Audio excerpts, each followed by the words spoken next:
wabarakatuh. Berjumpa kembali dengan saya, Rosdiana, calon guru penggerak Angkatan 10 dari SD Negeri Goa, Kabupaten Sumbawa Barat. Kali ini saya tidak sendiri, saya ditemani oleh Ibu Riza Damayanti. Beliau adalah guru kelas 4A di SD Negeri Goa, Kabupaten Sumbawa Barat. Assalamualaikum warahmatullahi wabarakatuh. Bagaimana kabarnya Bu hari ini? Waalaikumsalam Bu, alhamdulillah kabarnya baik. Alhamdulillah ya Bu. Nah, hari ini kita adakan percakapan praobservasi ya Bu ya.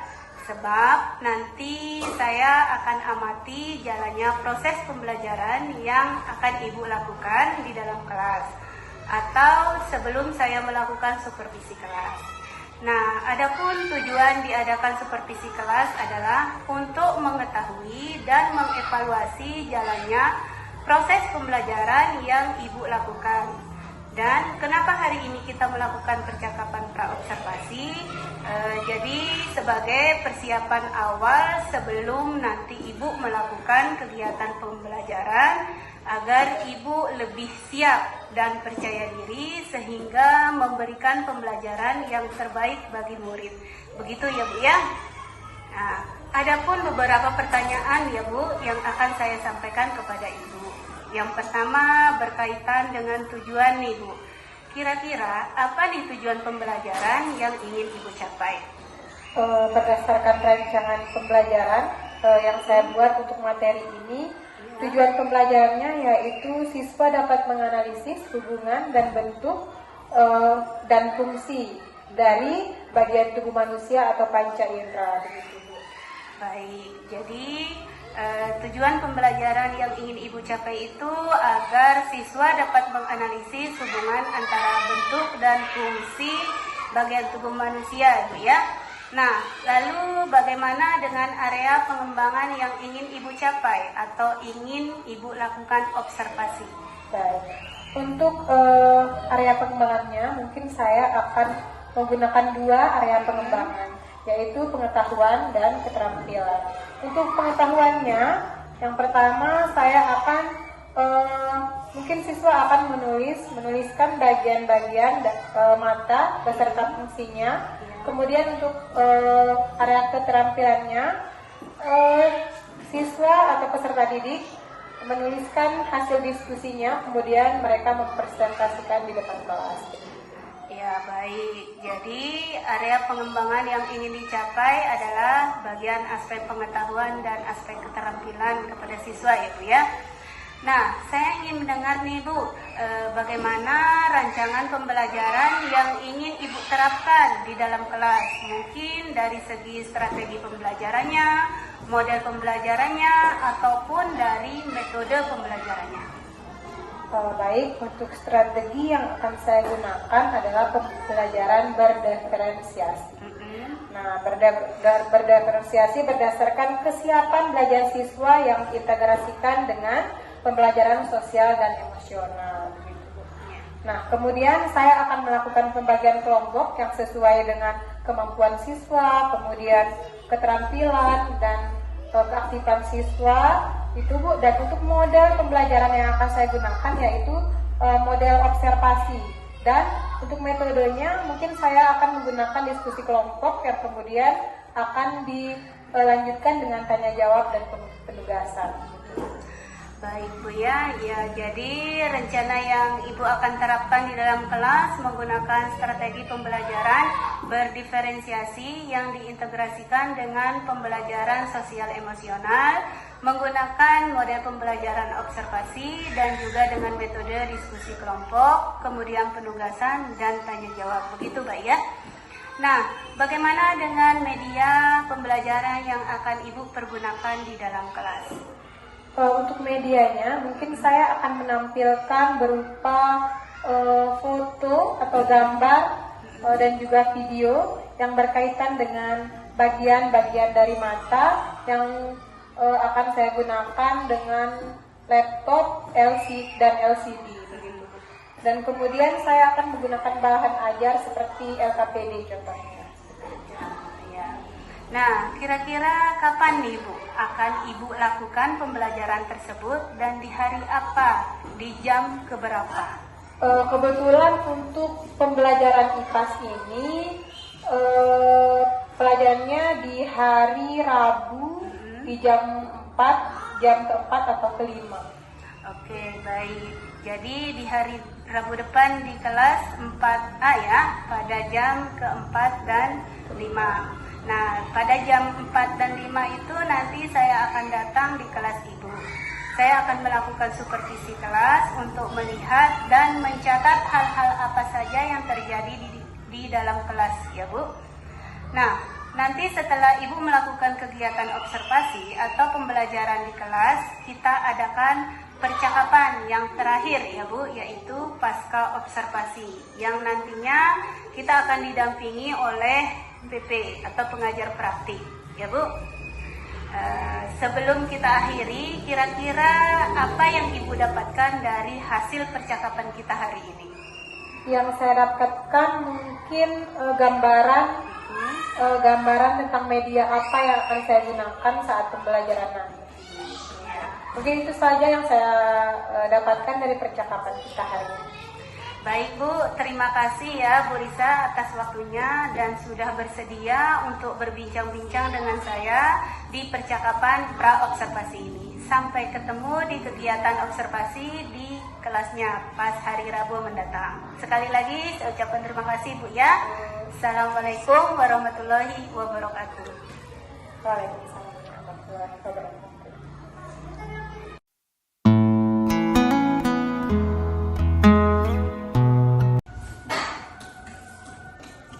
Assalamualaikum warahmatullahi wabarakatuh.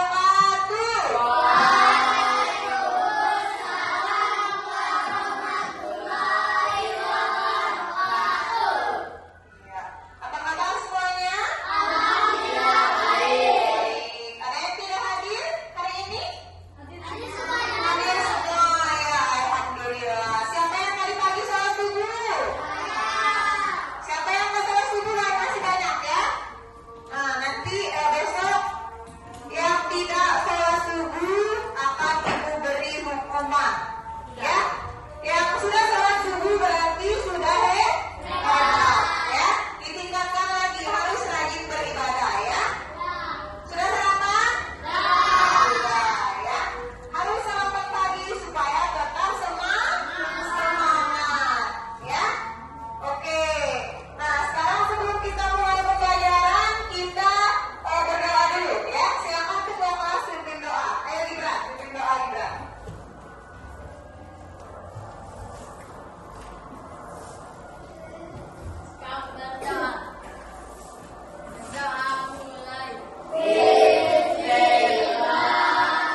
iris akan banyak menutupi pupil. Ini namanya apa? Iris. Ini yang terakhir ya. Kita sudah jelaskan tentang bagian-bagian mata, salah satunya iris ya. Nah, kemudian sekarang karena kita sudah duduk berkelompok ya, jadi kelompoknya tetap duduknya saya ya. Oke, kelompoknya dibagi menjadi 3. Sudah ada ya?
Oke, ya.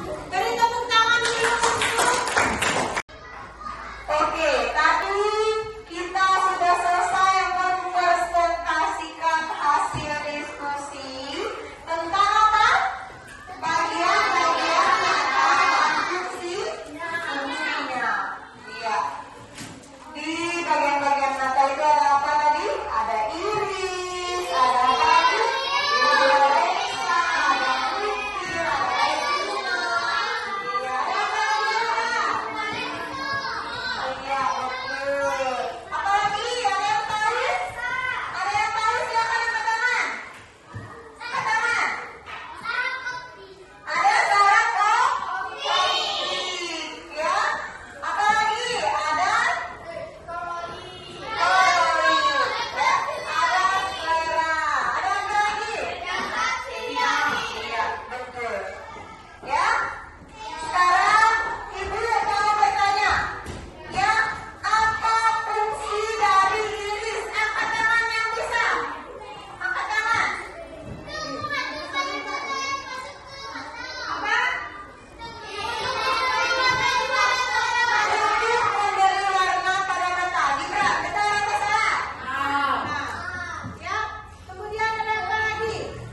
Selain itu, ada kornea. Kornea fungsinya itu untuk apa? Untuk menerima dan menetapkan cahaya yang masuk ke dalam mata dan melindungi bagian dalam indera penglihatan. Benar sekali, ya. Yang dikatakan kalian jawab itu benar semua, ya. Nah, sekarang Untuk mata. Ibu akan menyimpulkan tentang pelajaran kita tentang bagian-bagian mata pada hari ini, ya.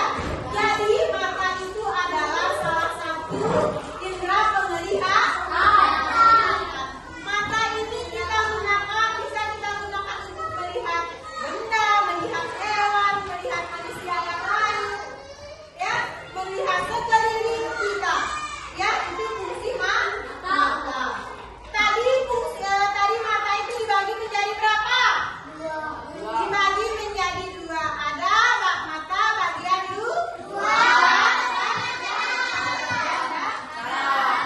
Kemudian bagian luar apa saja tadi? Ya.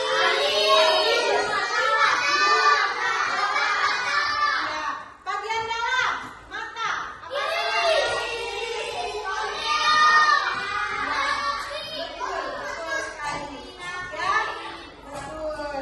Nah, sekarang pembelajaran kita sudah selesai. Silakan buka buku paketnya halaman 24. Itu PR-nya di rumah. Ya.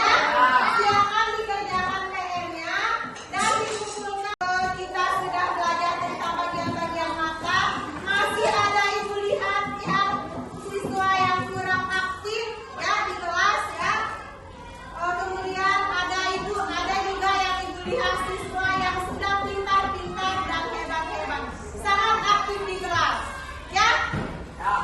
Hal itu perlu ditingkatkan. Mau jadi juara? Mau jadi juara harus aktif. Salah satunya harus aktif. Ya? Sudah bisa dipahami? Oke. Karena pembelajaran kita hari ini sudah selesai, mari kita tutup pembelajaran kita hari ini dengan sama-sama melafazkan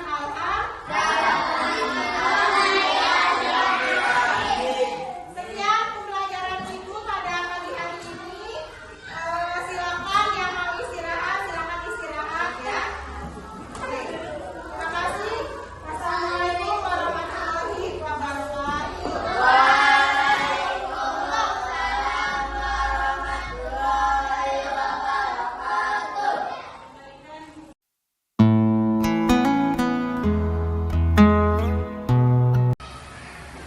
Assalamualaikum warahmatullahi wabarakatuh. Berjumpa kembali pada percakapan pasca observasi bersama saya Rosdiana, calon guru penggerak angkatan 10 Kabupaten Sumbawa Barat. Kali ini saya masih masih ditemani oleh Ibu Risa Damayanti selaku guru yang sudah diobservasi pada kegiatan supervisi akademik. Dan saya pun ditemani oleh Ibu Kanti Wari Ade Indriani selaku pengajar praktik pada pendidikan guru penggerak angkatan 10. Assalamualaikum Ibu Risa. Assalamualaikum Ibu Kanti. Gimana kabarnya? Alhamdulillah. Baik ya. Baik, pada percakapan pasca observasi ini saya akan memberikan beberapa pertanyaan kepada Ibu terkait jalannya proses observasi yang telah Ibu lakukan dengan tujuan untuk mengevaluasi sejauh mana proses pembelajaran yang sudah Ibu lakukan. Nah, untuk pertanyaan pertama, bagaimana perasaan Ibu terkait dengan jalannya kegiatan observasi kelas yang sudah berlangsung? Mungkin awalnya saya merasa tegang ya Bu ya, tapi alhamdulillah berjalan dengan lancar. Bisa diceritakan kembali Bu, area pengembangan apa yang Ibu lakukan di dalam kelas, kemudian langkah-langkah atau tahapan-tahapan pembelajaran apa yang sudah Ibu lakukan di kelas? Untuk tahapannya saya membuat perangkat pembelajaran, dan untuk kemudian area pengembangannya mungkin saya dari area pengetahuan dan juga keterampilan. Untuk area pengetahuannya saya menyuruh siswa untuk menuliskan bagian-bagian dari mata beserta fungsinya. Nah, sedangkan di area keterampilan siswa menuliskan hasil diskusinya, kemudian siswa juga mempresentasikan hasil diskusinya di depan kelas, seperti itu. Baik, jadi area pengembangannya berkaitan dengan pengetahuan dan keterampilan. Nah, menurut Ibu sejauh mana area pengembangan yang sudah Ibu sampaikan tadi? Apakah sudah berhasil dilakukan di dalam kelas atau tidak? Alhamdulillah, menurut saya alhamdulillah sudah berjalan dengan baik dan lancar, tapi masih ada kekurangan dan sedikit hambatan seperti itu. Baik, jadi sudah dilakukan dengan baik ya, tapi masih ada kekurangan. Nah, menurut Ibu apa sih kekurangan atau mungkin kendala-kendala yang Ibu hadapi pada saat melakukan proses pembelajaran di dalam kelas? Kalau kekurangannya mungkin sering kita alami ya Bu, di kegiatan pembelajaran sehari-hari, dan juga sering dialami oleh guru-guru yang lain. Nah, contohnya itu adalah siswa itu masih kurang terlibat dalam pembelajaran. Artinya siswa itu belum terlihat aktif, masih pasif. Ada yang pasif seperti itu. Ya, jadi tadi kurang aktif ya. Baik. Jadi ada beberapa siswa yang tidak terlibat atau kurang aktif, mungkin hanya mengandalkan teman, seperti itu Ibu ya. Baik. Nah, kira-kira mengapa hal itu bisa terjadi? Kenapa mereka kurang aktif? Kenapa mereka tidak mau terlibat dalam diskusi? Mungkin penyebabnya itu salah satunya yaitu dalam pembagian kelompok yang jumlah siswanya terlalu banyak. Ya, jadi setiap kelompoknya itu mungkin siswanya itu terlalu banyak sehingga saya akan menggunakan pendekatan yang sesuai dengan minat siswa. Misalnya contohnya setiap pembagian kelompok saya akan membagi berdasarkan gaya belajarnya, yang ada gaya belajar visual, audio visual, dan kinestetik, sehingga anak itu akan merasa lebih nyaman begitu. Mungkin saya akan memberikan pertanyaan yang sesuai dengan minat dan gaya belajar anak di kelas. Baik, jadi itu adalah rencana ke depan ya Bu ya, pada saat nanti proses pembelajaran ke depan ini akan menyesuaikan dengan kenyamanan mereka dengan menggunakan gaya belajar masing-masing ya. Misalnya seperti gaya belajar visual, kemudian gaya belajar auditori, dan juga menggunakan gaya belajar kinestetik, seperti itu Bu ya. Nah, mudah-mudahan yang Ibu rencanakan dapat terrealisasi dan memberikan proses pembelajaran yang lebih baik lagi dibandingkan dengan yang kemarin, Bu ya. Nah, saya tunggu nanti cerita-cerita Ibu apa yang bisa direalisasikan atau tidak. Kira-kira kapan nih Bu, Ibu melakukan perubahan dengan rencana yang Ibu sampaikan tadi? Kalau untuk waktu tepatnya mungkin saya belum tentukan ya Bu ya. Tetapi insya Allah saya akan lakukan sesegera mungkin, secepatnya gitu. Baik, akan dilakukan secepatnya ya. Mungkin setelah selesai kegiatan-kegiatan Agustus ini ya Bu ya. Baik Bu, terima kasih atas jawaban-jawabannya. Mudah-mudahan apa yang Ibu rencanakan secepatnya terrealisasi. Baik, selanjutnya saya beri kesempatan kepada Ibu Kantiwari Ade Indriani sebagai pengajar praktik untuk memberikan umpan balik atau tanggapan terkait jalannya kegiatan percakapan pasca observasi atau mungkin pada kegiatan observasi. Terima kasih atas waktunya. Selamat pagi Bu Riza. Jadi alhamdulillah ya, tadi saya memantau jalannya percakapan pasca observasi ini lancar, bagus ya. Jadi sudah terurut. Nah, di situ juga sudah ada bagaimana CGP menanyakan perasaan ya, terus bagaimana proses pembelajarannya dilakukan, ada metode dan seterusnya. Ada tindak lanjut di sini ya. Nah, sudah bagus. Nah, mungkin saya hanya bisa memberi beberapa masukan ya terkait ini. Jadi untuk melengkapi saja, tadi itu memang sudah sesuai, prosesnya sudah bagus, tapi ini masih ada beberapa yang perlu saya luruskan sedikit. Nah, di situ di observasi kemarin ada kayaknya area pengembangan ya. Iya. Jadi di sini masih ada miss pemahaman. Jadi area pengembangan yang dimaksud itu bukan ke siswa, tetapi itu adalah ke guru. Iya. Kalau arahnya ke siswa, itu artinya tujuan pembelajaran. Nah, beda ini ya. Jadi saat CGP itu berposisi sebagai atasan atau sebagai observer pada saat pembelajarannya Ibu Riza nanti, kan itu nanya tuh, Ibu Riza mau kita observasi itu mau fokus pada area pengembangan kompetensi apa? Kan seperti itu ya kemarin ya. Nah itu area pengembangannya itu pada diri Bu Riza. Bu Riza mau meningkatkan apa sih kompetensi dirinya itu di saat diobservasi? Begitu. Jadi bukan ke siswanya. Nah intinya misalnya Bu Riza maunya, oh saya inginkan bahwa saya bisa punya kemampuan atau meningkatkan kemampuan saya dalam pengelolaan kelas. Nah, misalnya seperti itu.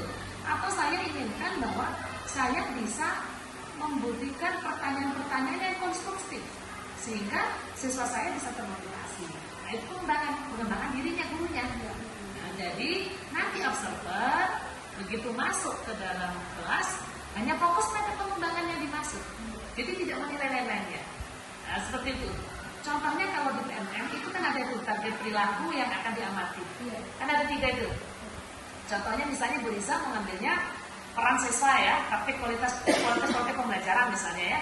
Nah di situ Bu Riza kan ada itu memandu diskusi siswa supaya siswa berperan secara aktif secara menyeluruh. Nah ya, terus itu siswa dapat mengekspresikan gagasan ide misalnya ya.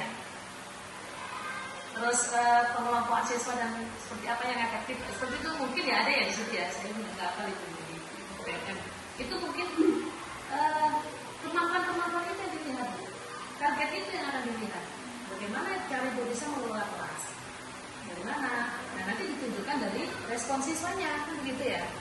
Nah kalau pertanyaan selanjutnya yaitu di tujuan pembelajaran yang Ibu Riza ambil. Nah barulah Ibu Riza mau ngambil tujuan pembelajaran yang Ibu ajarkan ini siswa agar dapat menguasai berapa tadi. Menguasai kompetensi apa untuk siswa? Itu di tujuan pembelajaran Ibu Riza.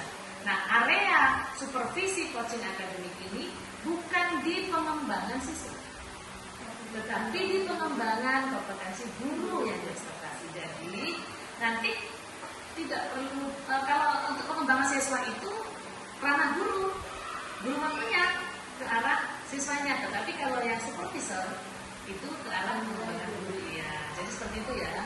Itu mungkin yang nanti ditanyakan dari target ibu kemarin merefleksi diri bahwa kemampuan ibu dalam mengelola kelas, jadi targetnya fokusnya mengelola kelas ya.